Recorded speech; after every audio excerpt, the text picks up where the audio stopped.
नमस्कार, राष्ट्रभाषा समाचार बराक वार्ता में आप सबका हार्दिक स्वागत है। मैं हूं संजीव सिंह। आइए नजर डालते हैं आज के प्रमुख।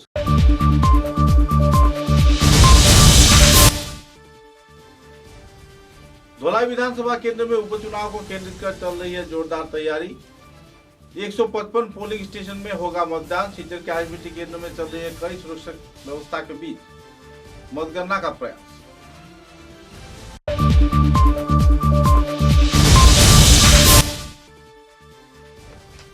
लंबे अरसे के बाद आखिरकार सिलचर के हिंदी भवन के निर्माण व संस्कार कार्य संपन्न होने पर 13 नवंबर को किया जाएगा आनुष्ठानिक उद्घाटन। 3 दिन व्यापी कार्यक्रम में भाग लेने के लिए किया गया अपील।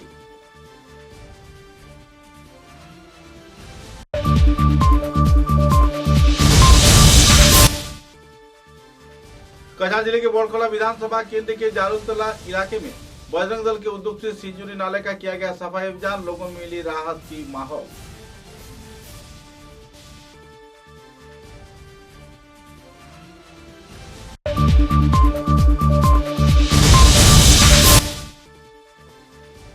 रानीघाट क्षेत्र में आलताप सेतु के समक्ष इलाके में सड़क हादसे में मारे गए 5 परिवार सदस्यों का आनुष्ठानिक तौर पर किया गया अंतिम संस्कार।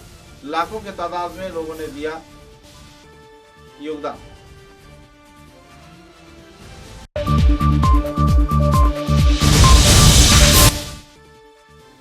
आने वाले 24 नवंबर को प्राग न्यूज के उद्योग से आमार भूपेंद्र सीजन 8 का आनुष्ठानिक ऑडिशन शुरू किया जाएगा। सिलचर के संगीत महाविद्यालय में पत्रकार सम्मेलन के जरिए आयोजक समिति के कार्यकर्ताओं ने दिया विस्तार जानकारी।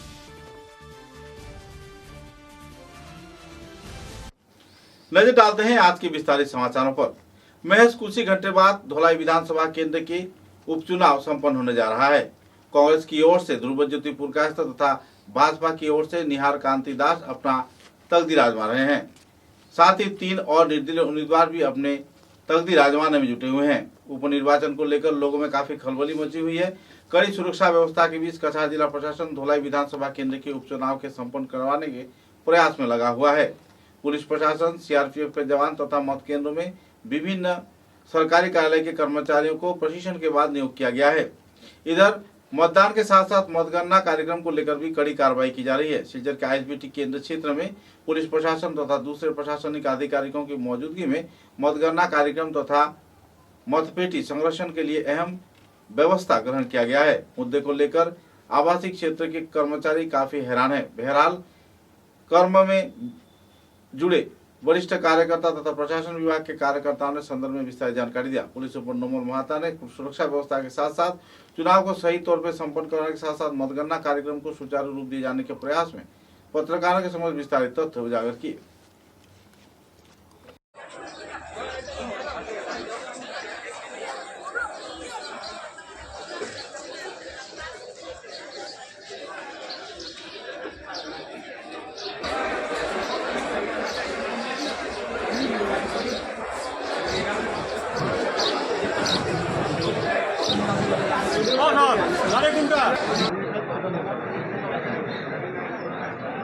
खराब हो गया।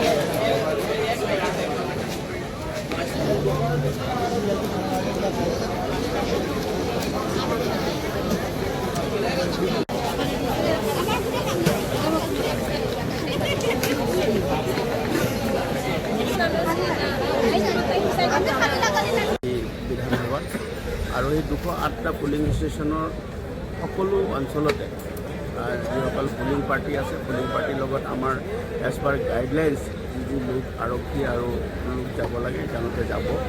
আৰু বাকী কিছুমান অঞ্চলত যিবিলাকত আমাৰ পুলিং ষ্টেচন আছে সেইবিলাকত আমি ফিক্স পিকেট আৰক্ষীৰ ব্যৱস্থা কৰিছোঁ আৰু আমাৰ অৰ্ধসামৰিক বাহিনীও থাকিব। আৰু তাৰ লগতে সমগ্ৰ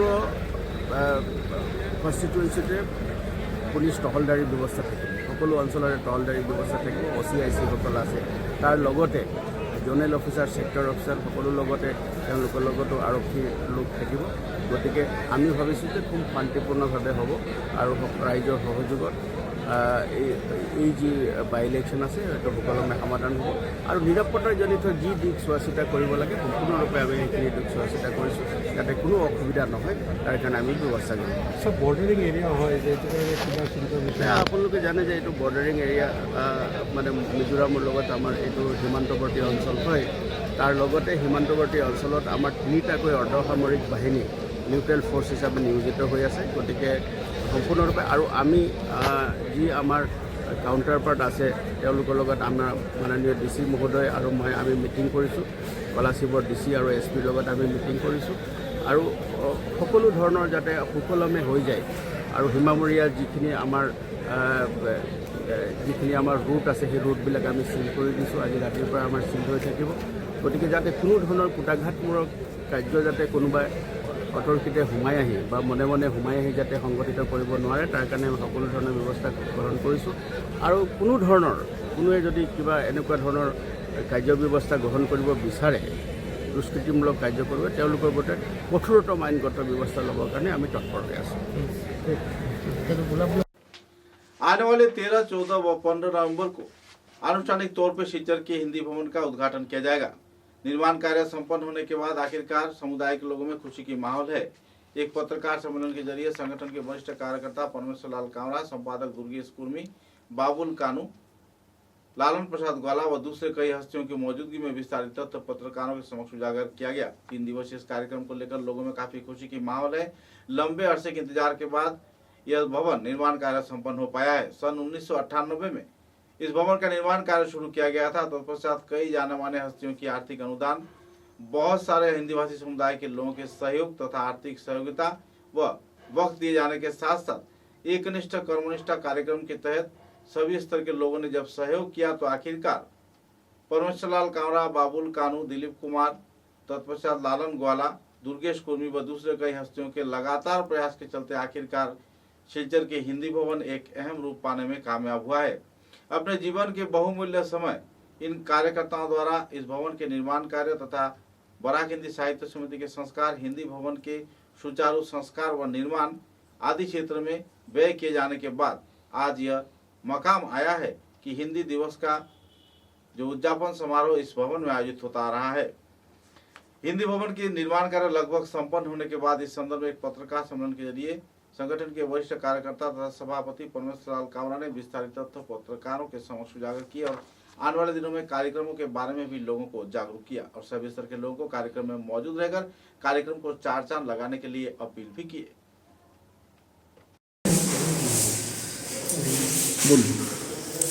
हम लोग बराक हिंदी साहित्य समिति की तरफ से आप लोगों को एक हर्षित सूचना दे रहे हैं कि हमारा बहुत दिनों का प्रयास अब जाकर के सफलता को चूम रहा है।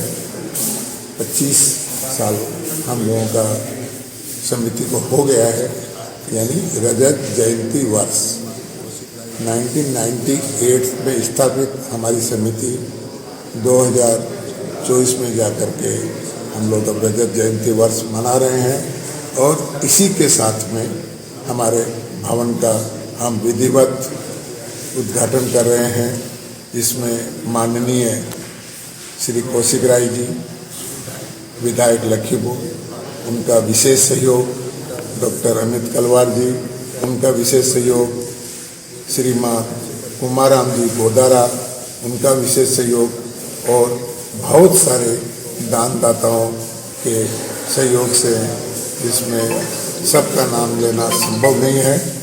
बहुत सारे उद्योगपति भी हम लोगों के साथ में जुड़े हैं, व्यवसायी भी हम लोगों के साथ जुड़े हैं और सबके सहयोग से आज हमारा हिंदी भवन जो है वो पूर्णता की ओर अग्रसर है और हम लोग आगामी 13, 14, 15 नवंबर को विभिन्न प्रोग्रामों के साथ इस भवन का उद्घाटन करने जा रहे हैं। और यहाँ में क्या क्या हुआ? ये भवन 4 तल्ला है। ग्राउंड में एक हम लोगों का ऑफिस कम सभागार है। फर्स्ट फ्लोर हमारा सभागार है। सेकंड और थर्ड फ्लोर हम लोगों का छात्रावास है और उसके ऊपर भी हम लोग 3 सीट दे करके कोई भी इमरजेंसी छोटा मोटा फंक्शन करने के लिए रेडी है। क्या क्या कार्यक्रम होगा उद्घाटन से लेकर अंत तक? उद्घाटन के विषय में मैंने आपको जो बताया वो लिख देना सब। उद्घाटन 13 तारीख से लेकर के 15 तारीख तक विभिन्न कार्यक्रम हैं, जैसे वृक्षारोपण, ब्लड एवं स्वास्थ्य चेकअप। उसके बाद में हम लोग 14 तारीख को फिर से सेवामूलक कार्य भी कर रहे हैं और आपका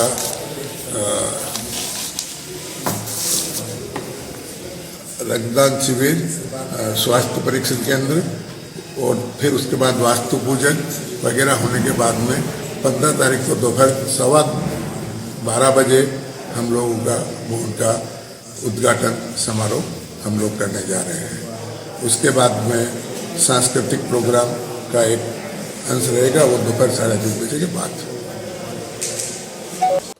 कछार जिले के बोड़खोला विधानसभा केंद्र के जालुलतोला इलाके में सिंजुरी नाले में कचरा जम जाने पर जल परिसेवा बंद हो गया था, जिसके चलते नाले का पानी बारिश होते ही लोगों के आवासीय घर तथा दूसरे खेतों में जा रहा था। आखिरकार बजरंग दल के कार्यकर्तागण एक मंच पर शामिल होकर लगभग 100 से भी ज्यादा बजरंग दल के कार्यकर्ता इस दिन सफाई अभियान में हाथ बटाए। गौरतलब है कि प्रतिमा निरंजन कार्यक्रम को सामने रखकर जब सिंजुरी नाले में सभी मूर्ति को विसर्जन किया गया था, तो इसी दौरान जल की यातायात परिसेवा पर इसका प्रभाव पड़ा और पानी जम जाने से लोगों के आवासीय क्षेत्र के घर बाढ़ के लपेट में आने लगा। आखिरकार बजरंग दल के कार्यकर्ताओं द्वारा लगातार प्रशासन से अपील किए जाने के बाद भी कोई अहम कदम उठाए जाने पर कार्यकर्ताओं ने खुद सफाई का जिम्मेवारी अपने हाथों में लिया और सिंजुरी नाले का सुचारू रूप से संस्कार कर नालों को साफ भी किया और जल यातायात परिसेवा को सामान्य भी किया।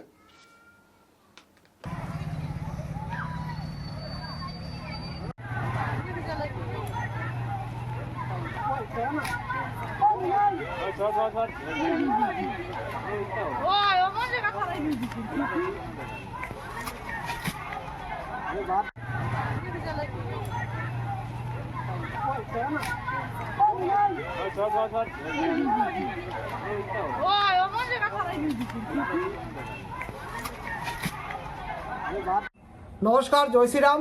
আজ বজরং দলের উদ্যোগে পাহাড়িয়া নদী সিঞ্জুরিকে পরিষ্কার এবং পরিচ্ছন্ন করার জন্য আমরা এক উদ্যোগ নেই এবং আজ আমরা এই নালাটিকে পরিষ্কার এবং পরিচ্ছন্ন করি। আমরা এই নালার উপর হওয়া অত্যাচারটিকে বন্ধ করার চেষ্টা করছি এবং আপনারাও আমাদের পাশে থাকবেন। আমরা চাই যাতে এই নালাটিকে পরিষ্কার এবং পরিচ্ছন্ন করা হোক। এই নালার জল আমরা একসময় পান করতাম এবং স্নানও করতাম, কিন্তু আজ এই নালার এই পরিস্থিতি দেখে আমরা অনেক শোকাস্তব্ধ এবং আমরা সবার কাছে একটি নিবেদন করতে চাই যাতে এই নালাটিকে পরিষ্কার এবং পরিচ্ছন্ন করার জন্য আমাদের পাশে থাকেন এবং এই নালার উপরে হওয়া অত্যাচারগুলোকে বন্ধ করার জন্য আমাদের পাশে থাকেন। আমরা বিগত কয়েকদিন আগে দেখেছিলাম যে এই নালার কারণে আমাদের জালতলা বাজারে একটি কৃত্রিম বন্যার পরিস্থিতি তৈরি হয়েছিল এবং এই ধরনের বন্যা পরিস্থিতিকে এড়াতে হলে আমাদের এই সিঞ্জুরি নদীকে সবসময় পরিষ্কার এবং পরিচ্ছন্ন রাখতে হবে। ধন্যবাদ। জয় শ্রীরাम। भारत माता की जय। पिछले दिनों महासिमपुर के रानीघाट आलताब सेतु संलग्न क्षेत्र में हुए सड़क हादसे के बाद इलाके में मातम का माहौल छाई हुई है। एक ही परिवार के 4 लोगों की मौत होने पर पूरे इलाके में मातम का माहौल है और लोगों में काफी दुखद स्थिति बनी हुई है। कछार जिले के कालाइन क्षेत्र में लोग इन दिनों शोक के माहौल में डूबे हुए हैं। भैरवपुर दूसरे खंड के रहने वाले जाकिर हुसैन, उनकी पत्नी रेजिया बेगम, उनकी लड़की रेहाना बेगम, बच्चेले आमिर हुसैन घटनास्थल पर ही मारे गए और ऑटो चालक को भी इस दिन घटनास्थल पर ही जान गंवाना पड़ा। हादसे के बाद सोमवार को लाश को पोस्टमार्टम करवाया गया, तत्पश्चात उनकी शव को गांव में लाकर अंतिम संस्कार कार्य किया गया। दोपहर 3:30 बजे जनाजा का नमाज आयोजित किया गया। इसमें लाखों लोगों ने भाग लेकर उनके लिए दुआ की। तत्पश्चात अंतिम क्षणों में उनका अंतिम संस्कार कार्य कब्र प्रदान कर संपन्न किया गया और दुआ भी आयोजित किए गए।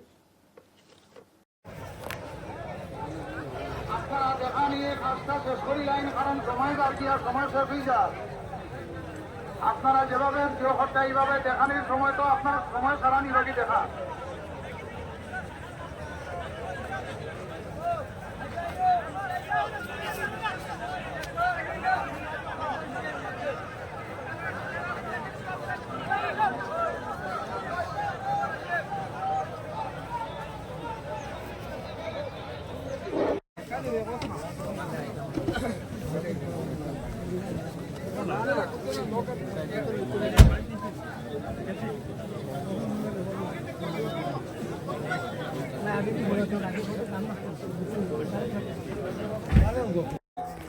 চলাফেরা হয়েছে এই আমার চাচা ছোটগুলো ভাই চলাফেরার মাধ্যমে যদি কোনো কথা কাটাকাটি হলে কোনো কথাবার্তা করা যদি আসলে দুধ দিয়াটা হয়েছে আল্লাহ আজকে মাফ দিতা টানা জানা যদি কিছু রাখে তাহলে আমরাও আছি তার ছেলেরাও আছেন আমরা লগে যোগাযোগ করবো ইনশাল্লাহ আমরা বড় হক আদায় করার চেষ্টা করবো যারা যা নামাজ আরম্ভ হয়ে যাচ্ছে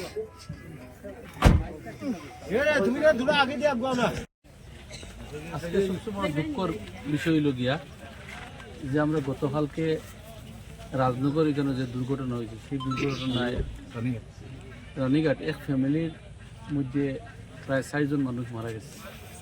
আজকে বহুত জনজাত গেছি আমরা, কিন্তু এক ফ্যামিলির জনজাত আমরা কোনোদিনও পাইছি না এখন পর্যন্ত। এতদিনও জনজাত আমরা আজকে যারাও আসলে বহুত মানুষে আলোচনা করছেন, এবং বিশেষ করে কেন আমরা খালাইন কংগ্রেস মন্ডল প্রেসিডেন্ট কেন বা ব্লক কমিটির প্রেসিডেন্ট কেন উপস্থিত আছেন, এবং ওয়ার্কিং প্রেসিডেন্ট হারিম ভাই উপস্থিত, জাকির ভাই ভাইস প্রেসিডেন্ট উপস্থিত, বিশেষ করে আমাদের খুন্দাও কেন খালি হাতে আইয়া গেছেন।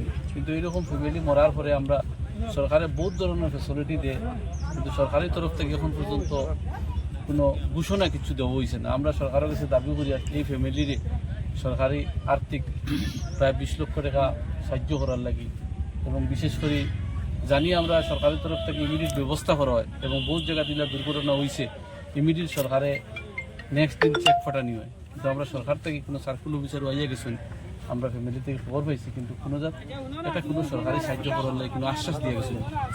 যাই হোক, এটা ইউনিভার্সিটি কেস যেটা হইব সরকারের তরফ থেকে সব সাহায্য সহযোগিতা থাকবো আমরা জানি, কিন্তু বিশেষ করে এই ফ্যামিলির লাগে